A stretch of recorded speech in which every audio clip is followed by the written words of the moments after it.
If you ever tried virtual reality before, then you know firsthand how amazing it feels to be immersed in a completely different environment, all from the comfort of your own home. And during March 2020, aka the COVID lockdown, a lot of people were in need of an escape.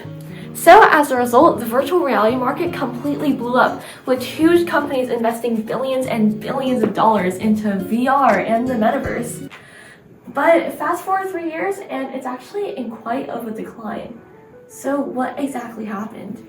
Well, to understand that, we need to understand one specific case, Mark Zuckerberg and Meta. See, Meta, originally named Facebook, shifted focus from social media to virtual reality because it predicted that virtual reality would be the next big thing, the next big leap in technology. But the problem with their approach was that they failed to make a product that people, number one, actually wanted to buy, and number two, could afford. So they failed to ride the big VR wave that was brought on by quarantine. And when people started going out again, well, what was the point of a virtual world if you could just go outside? In fact, this excitement around VR was so fragile that the Byte quotes it as a giant house of e-cards that was doomed to collapse. So, what were these companies that invested billions of dollars into VR gonna do? Well, it looks like they're trying to hide it.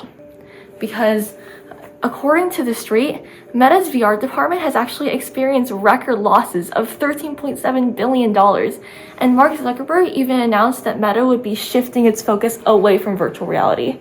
But it doesn't have to be like this. Take a look at this graph.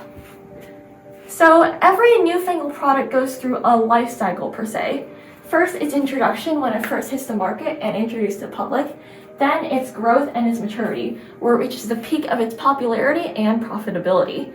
And then finally, when all that fame wears off, it's the decline. Clearly, virtual reality right now is in its decline stage. But that's not a thing to worry about, because we've been here before. Welcome to the 90s, where VR was really popular.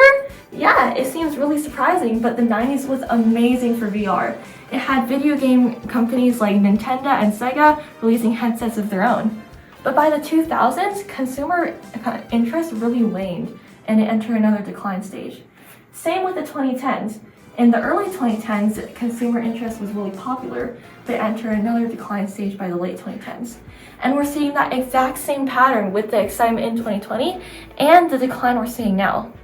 What this all goes to show is that VR can bounce back. This dip in the market, it's just that, a dip. Because VR will always follow the same cycle. Growth, decline, repeat. So, unlike what Mark Zuckerberg seems to believe, VR won't be ending this year. Because in an industry that's dominated by looking to the future, it's more important than ever to learn from the past. My name is Lauren Ho, and thank you for listening.